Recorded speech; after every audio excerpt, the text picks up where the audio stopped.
Hi நண்பர்களே, welcome to சனா சேவை மையம் யூடியூப் சேனல். நம்ம சேனலில் தற்போது என்ன செய்தி பார்க்க போகிறோம் அப்படின்னா, முதலமைச்சரின் தாய்மானவர் திட்டத்திற்கு வயது தளர்த்தி தமிழ்நாடு அரசு அறிவிச்சிருக்காங்க. அது குறித்தான செய்தி தான் பார்க்க போகிறோம்.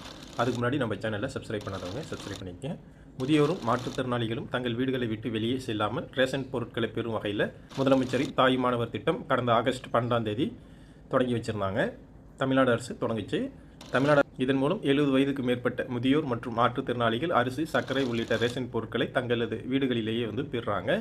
முழு மாநில அளவில் 34,809 நியாய விலை கடைகளில் பதிவு செய்யப்பட்டுள்ள 15,81,364 ரேஷன் அட்டைகளின் கீழ் உள்ள 20,42,657 முதியோரும் 91,969 ரேஷன் அட்டைகளில் உள்ள 1,27,797 மாற்றுத்திறனாளிகளும் இந்த திட்டத்தின் மூலம் பயனடைந்து வராங்க. ஒவ்வொரு மாதமும் 2வது சனி மற்றும் ஞாயிற்றுக்கிழமைகளில் தாய்மானவர் திட்டம் செயல்படுத்தப்படுது. இதற்காக சிறப்பு வாகனங்கள் மற்றும் ஊழியர்கள் நியமிக்கப்பட்டிருக்காங்க. அதிகமான முதியோர் தங்களது வயது காரணமாக தகுதி பெற முடியாமல் இருப்பதை கருத்தில் கொண்டு அரசு புதிய அறிவிப்பை வெளியிட்டிருக்காங்க. அதன்படி ரேஷன் பொருட்களை வீடுகளுக்கே வழங்கும் முதலமைச்சரின் தாய்மானவர் திட்டத்தின் வயது வரம்பு 70லிருந்து 65ஆக குறைச்சிருக்காங்க.